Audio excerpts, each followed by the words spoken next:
لله رب العالمين والصلاة والسلام على سيد المرسلين أما بعد فأعوذ بالله من الشيطان الرجيم بسم الله الرحمن الرحيم الصلاة والسلام عليك يا رسول الله الصلاة والسلام عليك يا رسول الله وعلى آلك وأصحابك يا حبيب الله وعلى آلك وأصحابك يا حبيب الله الصلاة والسلام عليك يا نبي الله الصلاة والسلام عليك يا نبي الله وعلى آلك وأصحابك يا نور الله وعلى آلك وأصحابك يا نور الله.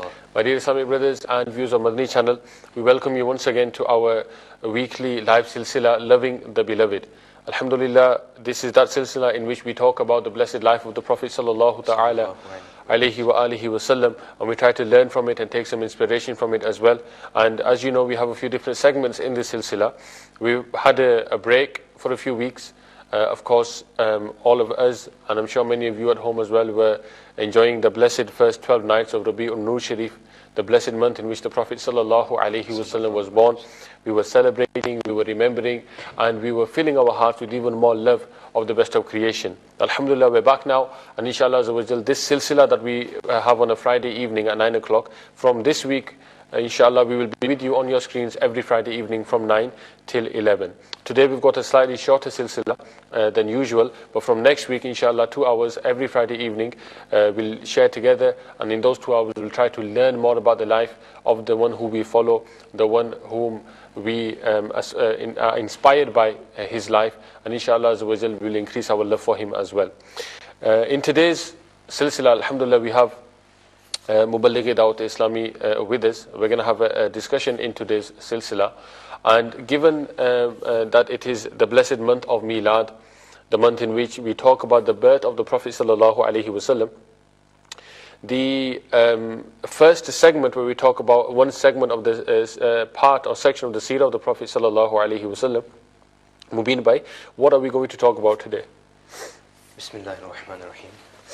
We've got a beautiful topic today, and that is the blessed childhood of the Prophet sallallahu alaihi wasallam. Subhanallah. So inshallah we'll be shedding some light on his blessed childhood and some of the miracles that took place at that time, inshallah. MashaAllah. And this is something, because you know, especially on the night of 12th Rabiul Awwal, alhamdulillah, we hear about the birth of the Prophet sallallahu alaihi wasallam and how miraculous that was, and some of the amazing events that took place on that blessed and special night. Today we're not going to talk about that specifically. We're going to move forward a little bit in terms of the timeline, and we're going to talk about his blessed childhood. Because Mubin Bhai, if you can start us somewhere, there were many incidents and amazing waqiyah that took place even during that very tender age of the Prophet alayhi salatu wasalam. Yeah, at that time the Arabs had a custom that the people who used to live in the cities, with the intention of purifying the language of the child, because in the early years of anybody's life they pick up language, and that's when a child begins to speak. So at that time language was very important to them. Eloquence and speaking well was something which was looked upon very, very highly. So the custom was that people would come from villages, because language was purer in the villages than in the city.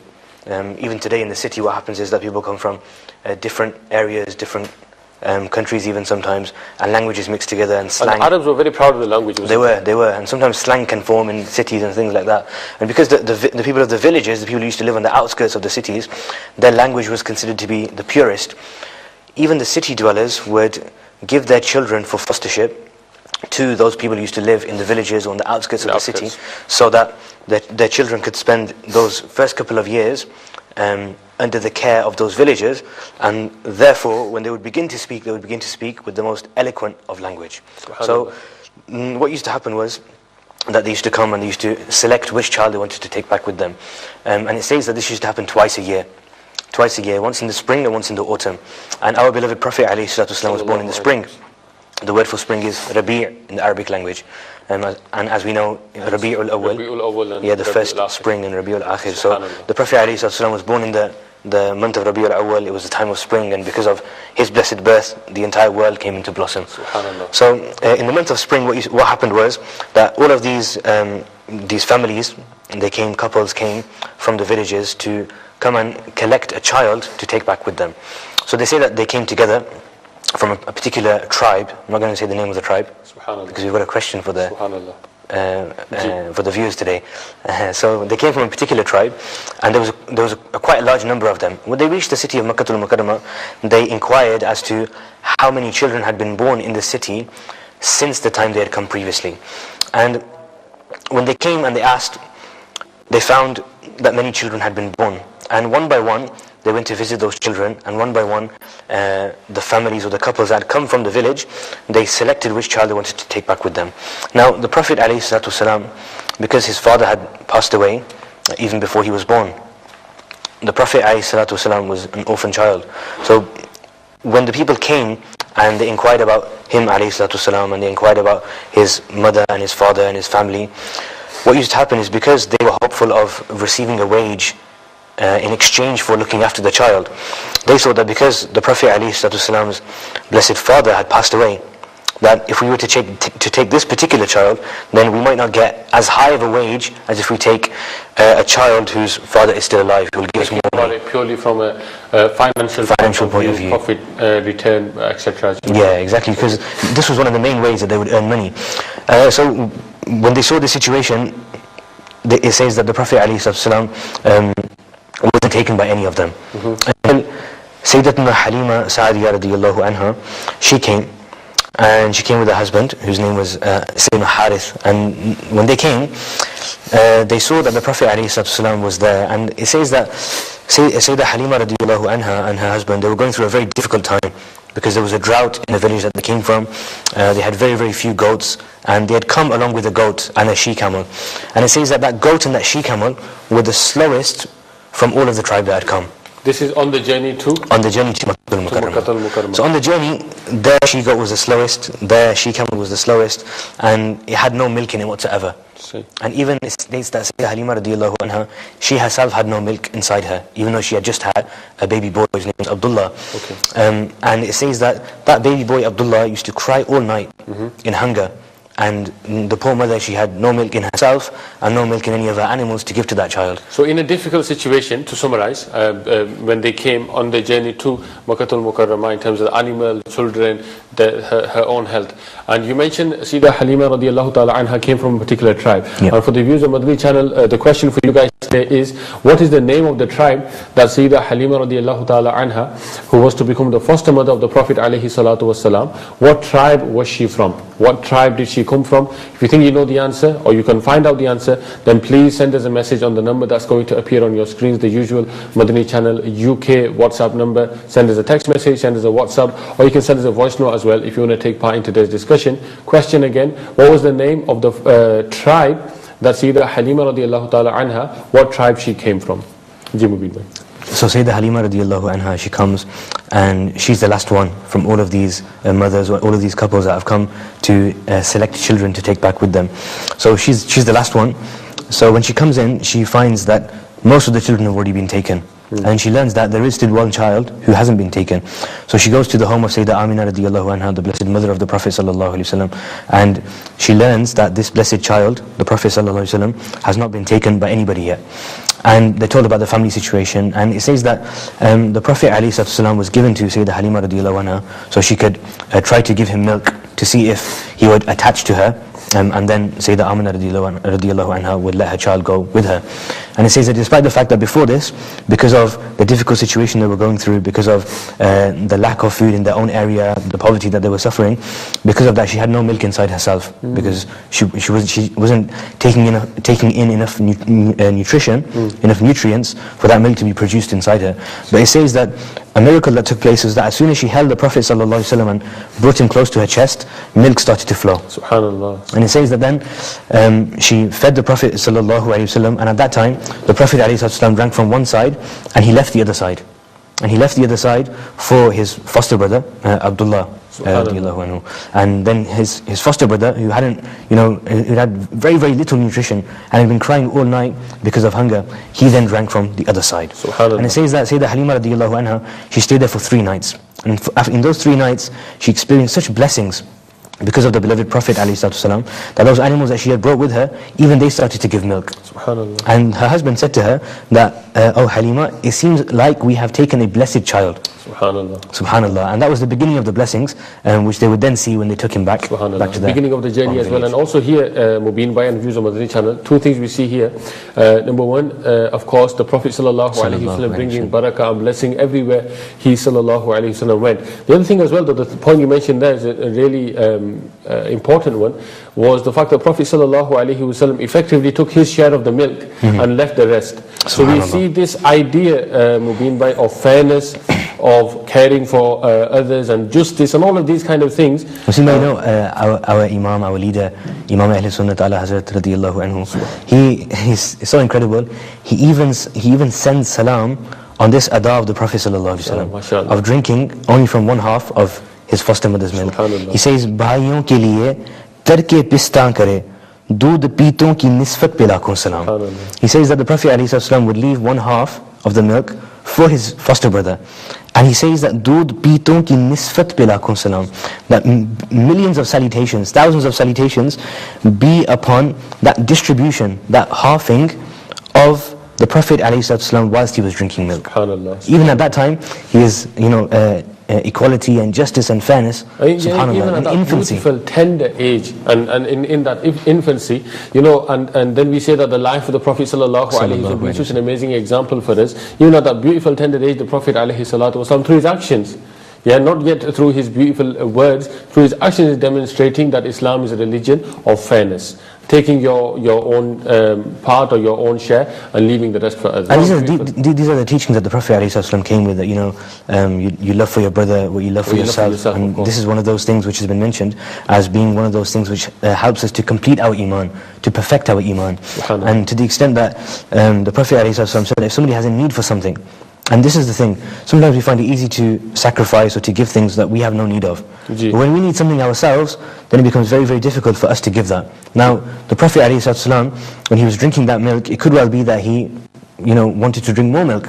But even at that time, he ﷺ sacrificed the other half for his foster brother. And in one narration it mentions the Prophet ﷺ said, later on, teaching the ummah, teaching the sahaba, teaching us, he said that whoever sacrifices something which he has a desire for himself, for his fellow Muslim brother, Allah subhanahu wa ta'ala forgives the sins of that person. Subhanallah. So, it's up to us to, not just to listen to the story, to increase our love, that is of course our purpose and our intention, but also to act upon the teachings of the Prophet ﷺ in our lives as well, so that we can truly gain the blessings and the barakat of that. Of course, mashallah. My dear Islamic brothers and viewers on Madani channel, alhamdulillah, you're with us today in our live transmission, live silsila, Loving the Beloved. We're talking about one aspect of the seerah of the Prophet ﷺ, and Mubin Bhai, alhamdulillah, is talking to us today about the childhood of the Prophet ﷺ, what amazing events took place and what can we learn from it. So we've touched upon, Mubin Bhai, upon the incident of the fostering, and you said that the blessings started to show immediately. That's right. In Makkatul Mukarramah. In the 3 nights that they actually stayed, Sayyidah Halima radiallahu anha actually stayed with Sayyidah Amina radiallahu anha in Makkatul Mukarramah. Okay, but the blessings didn't stop there. Yeah, they continued, and the blessings on the journey back, it states that when they returned, on the way, as mentioned, Sayyidah Halima radiallahu anha's goat and her camel were the slowest of the entire tribe, the entire group that had travelled. But on the way back, it says that her goat and her she-camel were so quick, were so fast, that they took over everybody else. And now they were leading the rest of the tribe. So this is the same animal. The same animal. Was the slowest of the pack. Yes, just 3 days before. Subhanallah. And now it says that the other families that had come, the other couples that had come, when they saw Sayyidah Halima radiallahu anha and her animals and her camel and her goat coming from behind at such speed and taking over them, and then overtaking them, and then leading them, they were amazed. And they asked, Halima, what is this? Is this the same animal? Or have you exchanged your animal? Have you sold your animal and bought another one in Makkatul Mukarramah? And Sayyidah Halima radiallahu anha, she replies and says that it's the exact same animal that I came on. It's just that now I have this blessed child with me, and with the barakat, the blessings of this child, this goat has now become strong and healthy and faster than all of your animals. Subhanallah, subhanallah. My dear Islamic viewers and viewers on Madani channel, there's a question for you today as well. We're talking about this incident of fostering. The foster mother of the Prophet sallallahu alaihi wasallam, Sayyidah Halima radiallahu ta'ala anha, what was her tribe? What tribe did she come from? If you think you know the answer, the number is on your screens right now. This is a UK number. You can send us a text message, you can send us a WhatsApp message, or you can record a voice note. And if it's possible for us, we're going to try to play that voice note in today's live silsila as well. Acha, Mubin bhai, moving on, then the Prophet ﷺ stays with his foster family. That's right. And obviously spends time with his foster brother. They spend time in that area, get to know the local children. Any other events, anything of note? Sayyidah Halima radiallahu anha herself, she comments and she says, she talks about the blessings that she saw, and in some narrations it states that there was a light that would come from her home, and the people around her, they would ask her that, have you become so rich that now you can light the lamp all night?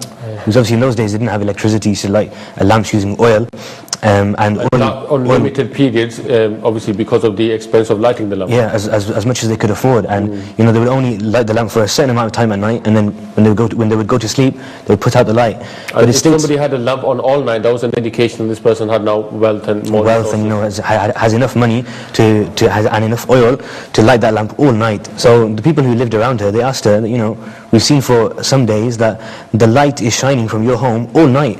Have you become rich? Have you overnight come across some treasure that now you have enough wealth to light the lamp, or do you have enough oil to light your lamp all night? And in fact she had an amazing treasure. Subhanallah. And she replied and she said that I haven't come across any physical money or any physical wealth which means I light a lamp all night. In fact, it's not even a lamp that's lit. This is the noor that comes from this blessed child who I have got from Sayyidah Amina radiallahu anha. This was the noor of the Prophet sallallahu alaihi wasallam, even at that stage. And with regards to the noor of the Prophet sallallahu alaihi wasallam, we're talking about childhood. And there might be viewers on Madani channel who have children at home, there might be even children watching us, and children play with toys. When we were young, our parents bought us toys, the kids at home must have toys that they play with at home, and our toys are all toys of this earth. The Prophet ﷺ himself is Noor, and it states that because the Prophet ﷺ is Noor himself, Allah subhanahu wa ta'ala made his toy Noor as well. And the toy of the Prophet ﷺ was not a toy of this earth.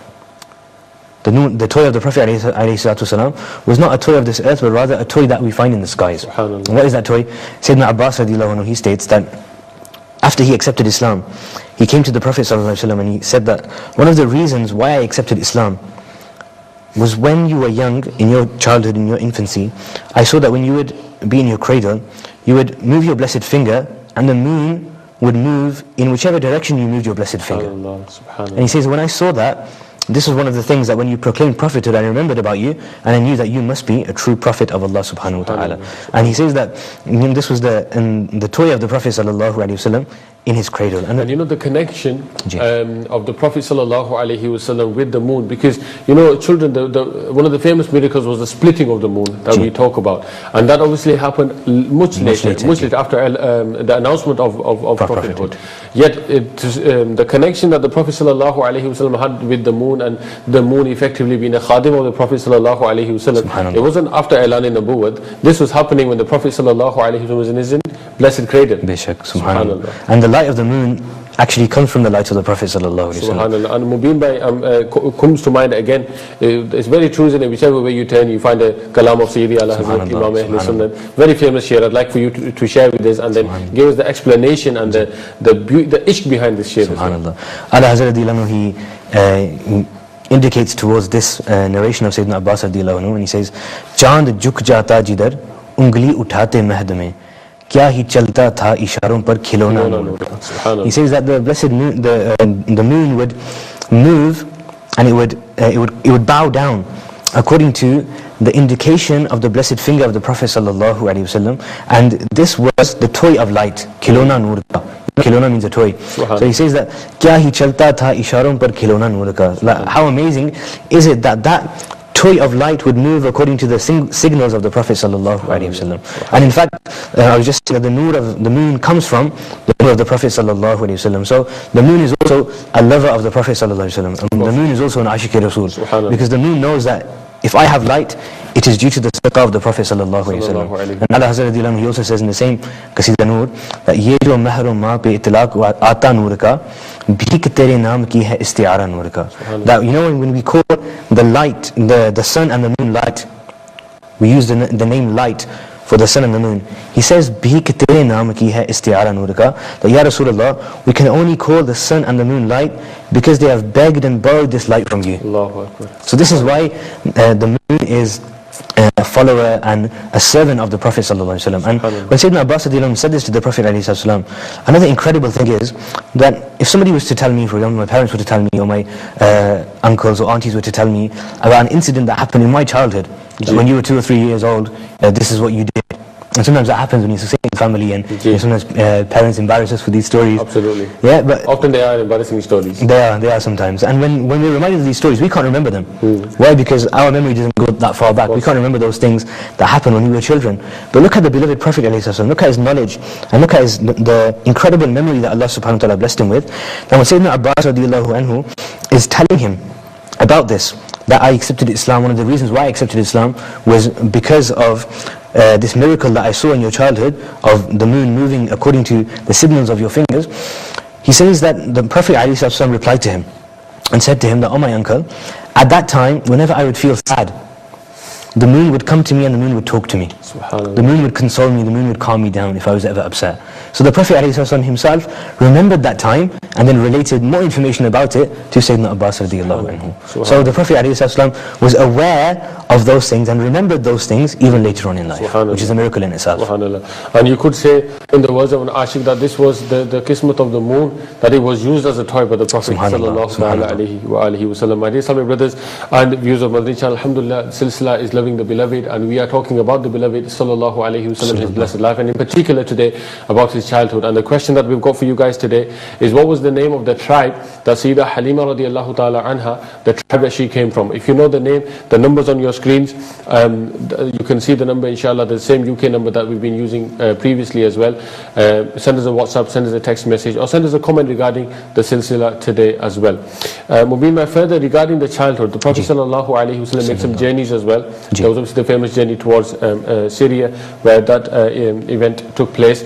We'll finish on that waqiyah because that then takes us slightly towards another period in his blessed life.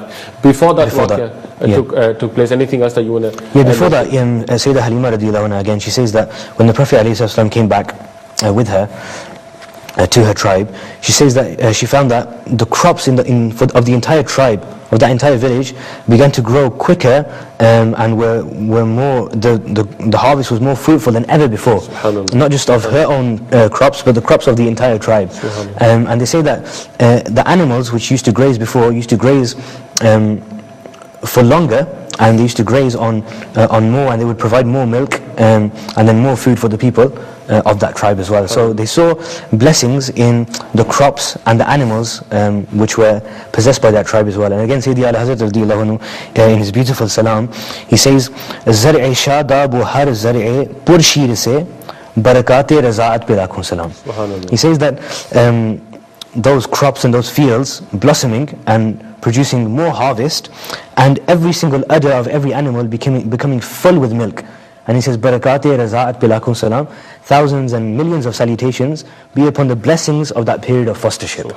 That's such barakat, such blessings of that rada'at for that entire tribe, that their crops and their milk and every other produce multiplied. Not just the household of Sayyidah Halima radiallahu ta'ala anha, but in fact the whole surrounding area. And this is not just in childhood, throughout his blessed life. It was a common thing that was said about him, that wherever the Prophet sallallahu alaihi wasallam would go, there would be greenery, there would be beauty, there would be blossoming of flowers, and the Prophet sallallahu alaihi wasallam would walk past trees, and they would recite salam to him. All of these beautiful blessings, alhamdulillah, and many of them were seen during childhood as well. They were, and if we move on a little bit, we find that Sayyidah Halima radiallahu anha, after the 2-year period of giving milk to the Prophet alayhi salatu, she brings him back, and she brings him back to Sayyidah Amina radiallahu anha, and when she brings him back, she's bringing him back, with a heavy heart. She doesn't want to let go of the Prophet ﷺ, and she requests for the Prophet ﷺ to go back with her to spend a bit more time with her. And Sayyidah Amina radiallahu anha, she gives permission, and the Prophet ﷺ goes back again.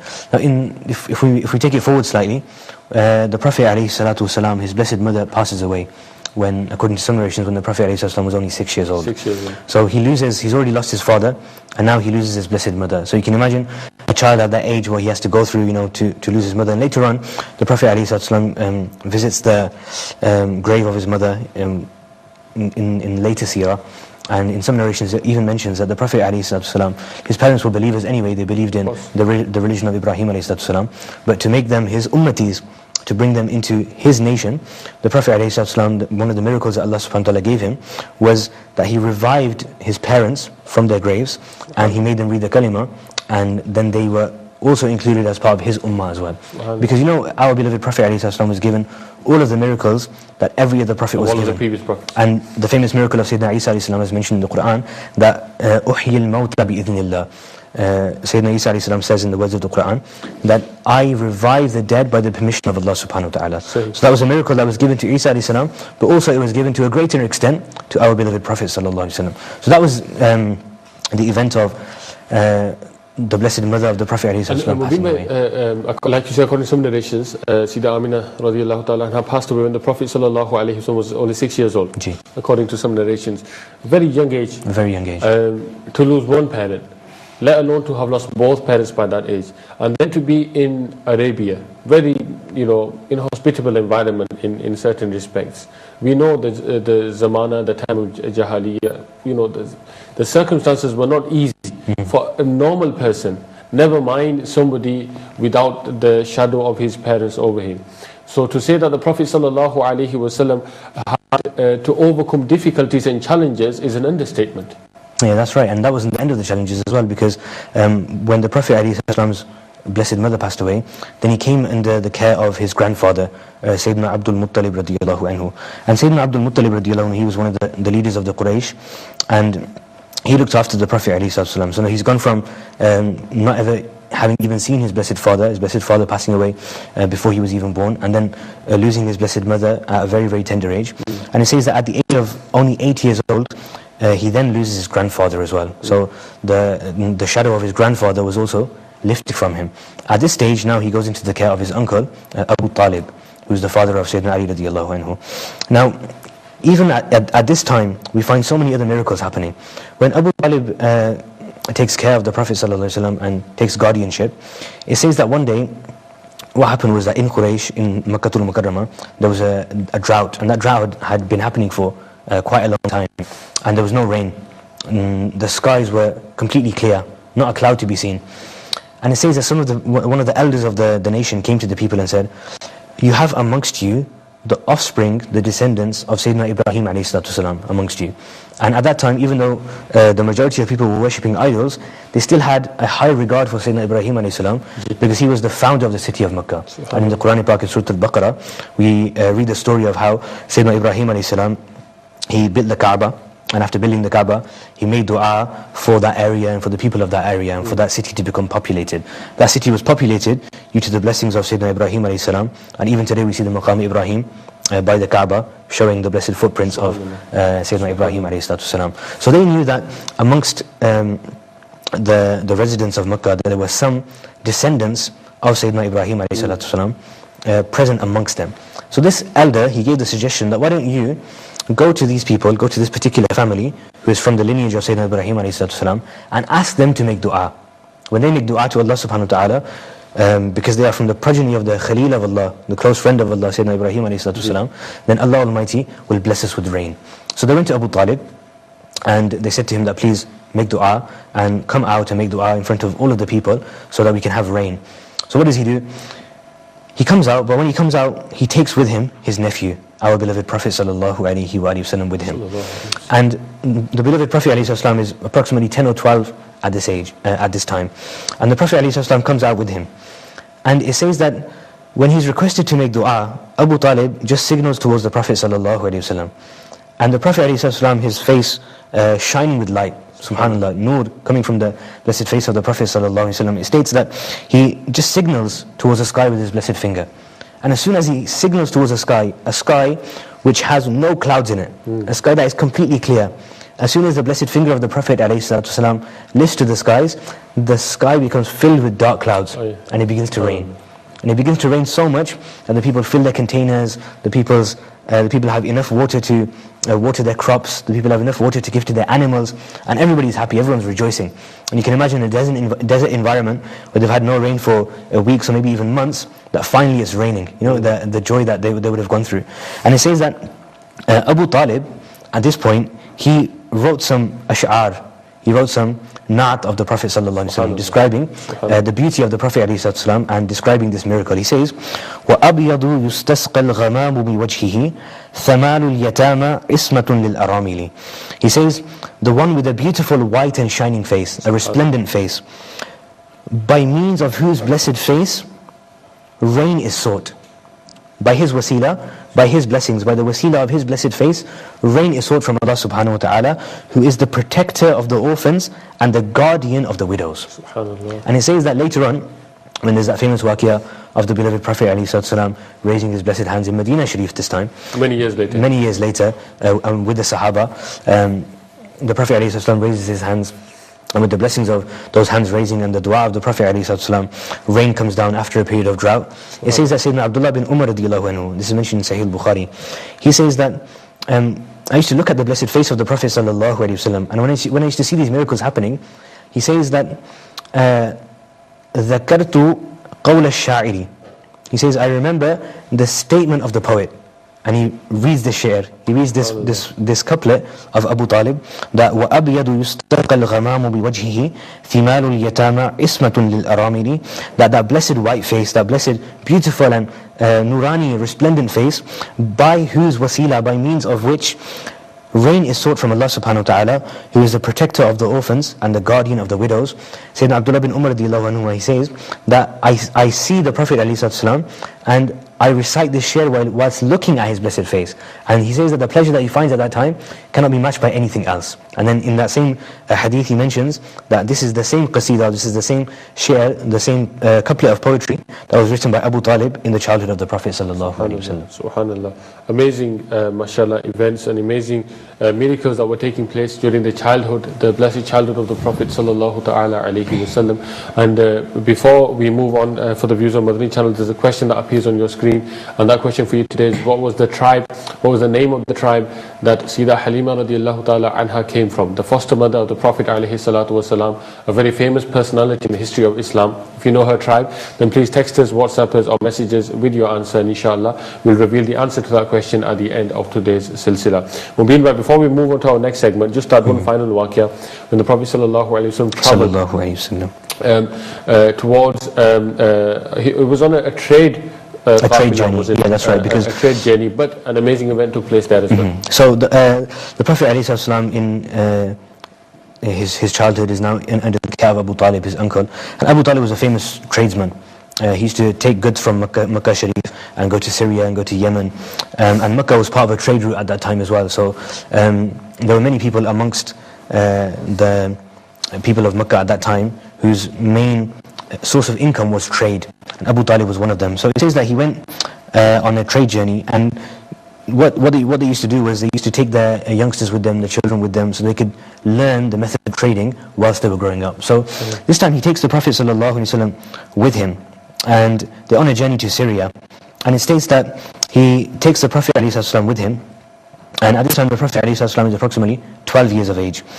And it says that on the journey they reached a place in Syria called Busra, and there was a monk there, and that monk's, his name was Bahira. And Bahira had a lot of knowledge of the Injil, the book that had been revealed to Sayyidina Isa alayhi salam. And it says that this monk had been passed many times, that they'd gone on this journey many times from Makkah al-Mukarramah to Syria and back and forth many times. And they'd passed the cave or the place where this monk used to worship on many occasions. But the monk had never stopped them, or the monk had never interacted with them. On this occasion, it says that when they were passing by, he stopped them. And he says that I've made a great feast for you. And he invited them to come.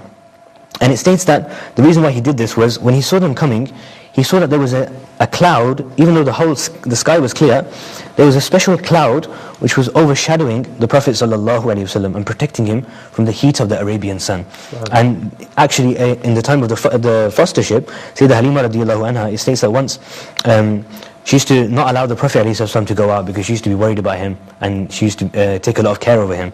One day, because she was distracted, the sister of the Prophet, the foster sister of the Prophet ﷺ, took him out. And when the foster sister of the Prophet ﷺ took him out, it was very, very hot. It was very, very, very hot. It was the middle of the day, and you can imagine the heat in Arabia. So it says that when Sayyidah Halima radiallahu anha, she discovered that the Prophet ﷺ was not there, and he'd actually been taken out by her daughter, then she went out to look for them. And when she found them, she says to her daughter that, why have you taken him in the middle of the day when it's so hot and the sun is beaming down? And she says, don't worry. She says to her mother, don't worry, it's okay. Because even though there is sweltering heat and the sun is beaming down, ever since I've brought him out of the home, there's been a special cloud which is protecting him from the sun. And this same thing was seen by this monk on the journey from Mecca to Syria. So it says that he sees this, and this is one of the signs that was mentioned in the previous books about the Prophet ﷺ. So he had knowledge of the previous books, and he was awaiting the final Prophet. So it says that when he saw this, he invited them all, and he said, all of you, come to my home, or come to my place of residence, and I would like to serve you with the feast. And it states that when they all came, he said to them that you're not allowed to eat yet, because there's somebody missing. There's somebody here, there's somebody who is part of your group who you haven't brought with you. And it states that because the Prophet ﷺ was young, they had left him with the belongings under the shade of a tree. So they said, yeah, that's right, we have left somebody. And he said, I'm not going to feed you until you bring him as well. So they went back and they brought him, and this monk got up and he embraced the Prophet ﷺ and made him sit with the people. And now he started to examine him. He started to look at him closely, and he started to ask him questions.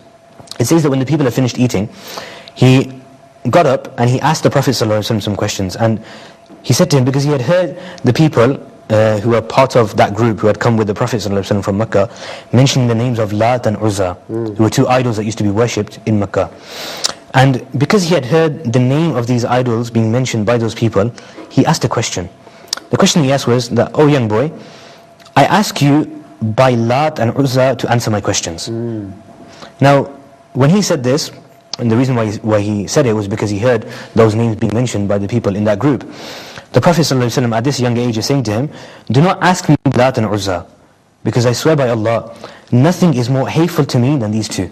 Nothing is more hated to me than these two false idols which people are worshipping instead of Allah subhanahu wa ta'ala. So we know that from the Prophet ﷺ, from birth, the Prophet ﷺ was free from any type of misguidance or going on the wrong path, ma'adallah. The Prophet ﷺ was purified from day one, and everything that was going on around him, he was protected and preserved from that by Allah subhanahu wa ta'ala. So he says that nothing is more hateful than the name of these false idols which people worship, when in reality they should be worshipping Allah Azza wa Jal. Those idols which cannot give any benefit or any harm to the people.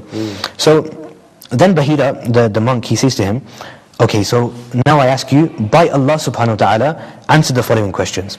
So the Prophet ﷺ said, okay, ask me what you like. So he began to ask him. He began to ask him about his habits and his daily routine, how he wakes and how he sleeps, and about his affairs generally. And the Prophet ﷺ, at this young age of approximately 12 years old, he tells him about how he spends his day and his night, and how he sleeps and how he wakes, and everything that's happened in those few years. And it says that when the Prophet ﷺ told him, then the monk, he realized that this is the exact description of the final Prophet as mentioned in previous revelations.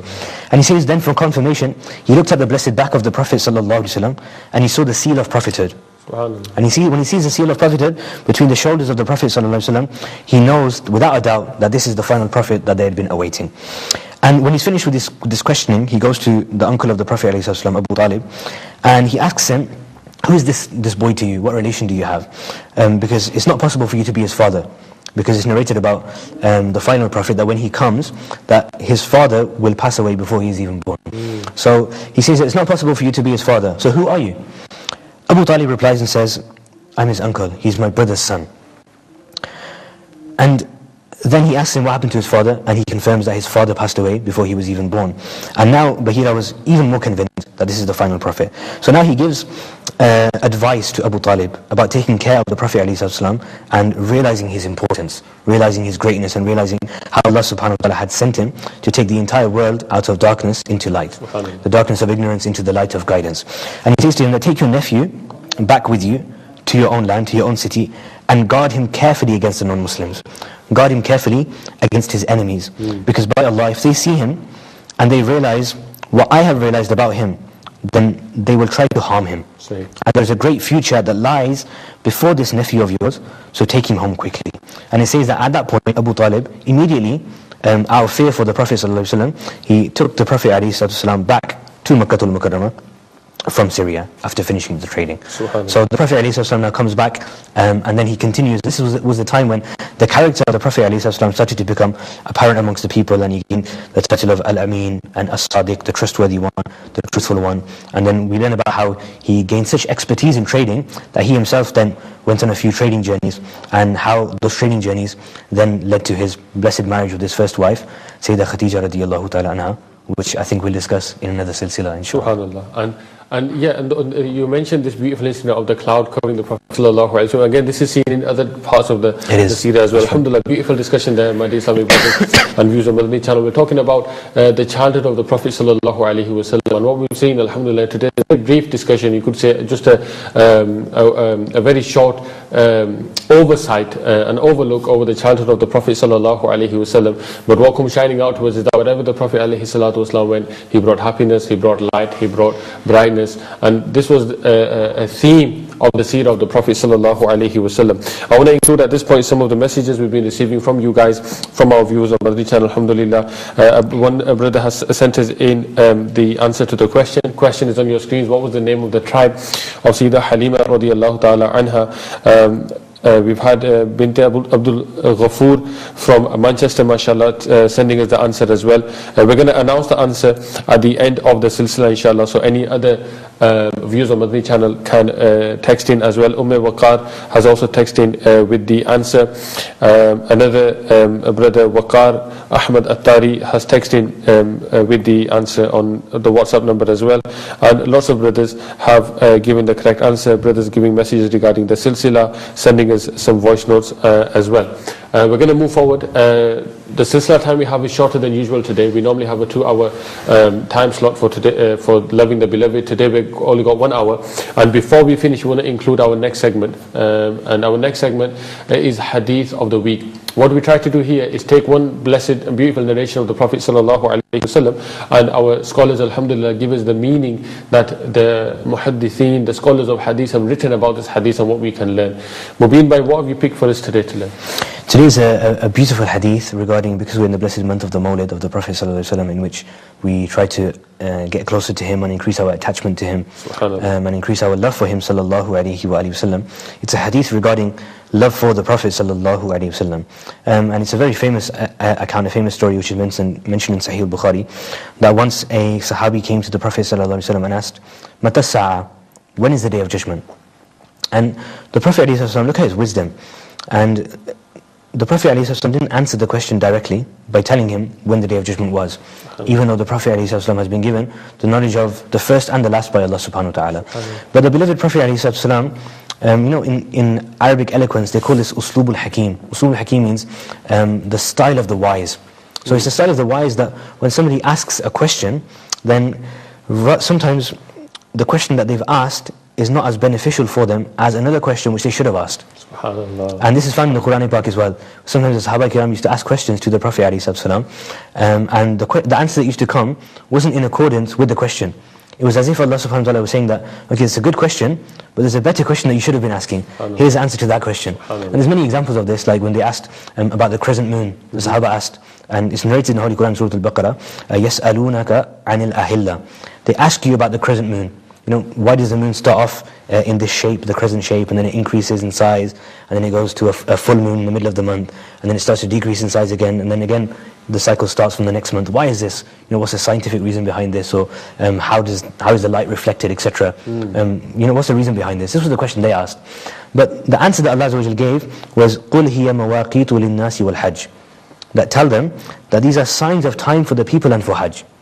So the benefit of this, rather than the scientific reasoning behind how the light reflects, the benefit of this is that by the lunar calendar, by the crescent moon changing shape and then going to a full moon and then reducing again, we learn when the days of Hajj are. We learn when the days of Eid are. We learn when the beginning of Ramadan, the end of Ramadan is. We learn when to give our zakat, etc., etc. So the question that was asked was, what is the, how does the crescent moon change, and what is the scientific reason or the reflection of light behind the moon cycle?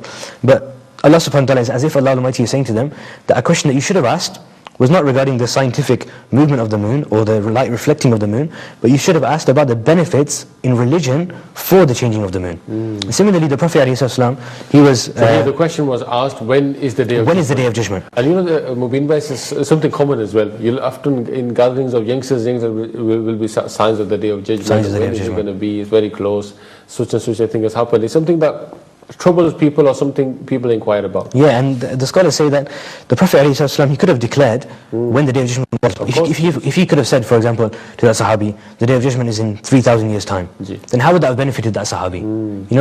That particular answer would have been way of looking at it. In accordance with the question, but it's as if the Prophet ﷺ is saying that it's a good question, but there's a better question that you should be asking. Subhanallah. ماذا أعددت لها? What have you prepared for it? Whenever the day of judgment comes, whenever the final hour comes, that time might be close, it might be far. But what have you actually prepared for it? So the Prophet ﷺ answered the question with the question. And this is Uslubul Hakim. This is the style of the wise. And subhanAllah, the love and the ishq of that Sahabi and the humbleness of that Sahabi, subhanAllah, because of the way he replied to it, then we got those blessed words. Those blessed words which we're going to share today and try to learn, inshallah azza wa jal.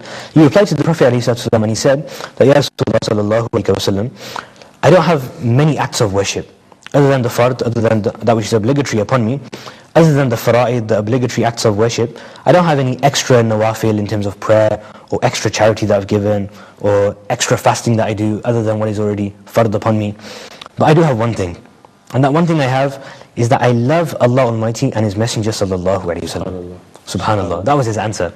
And the issue of the Sahaba, isn't it? And this is what they thought would benefit them on the Day of Judgment. Because the question the Prophet ﷺ is asking, what have you prepared for the Day of Judgment? Our answer is he giving love of Allah and love of the Messenger sallallahu alaihi wasallam. Subhanallah. So the Sahaba believe that this is what would benefit them on the Day of Judgment. And this is what he's saying, that he's prepared for the Day of Judgment. And then subhanallah, the Prophet ﷺ then said those blessed words, which the Sahaba Kiram say that when we heard those words, that was the happiest day of our lives. The happiness and the joy that we experienced when we heard those blessed words from the beautiful lips of the Prophet ﷺ was a happiness that we didn't experience before that or after that ever again.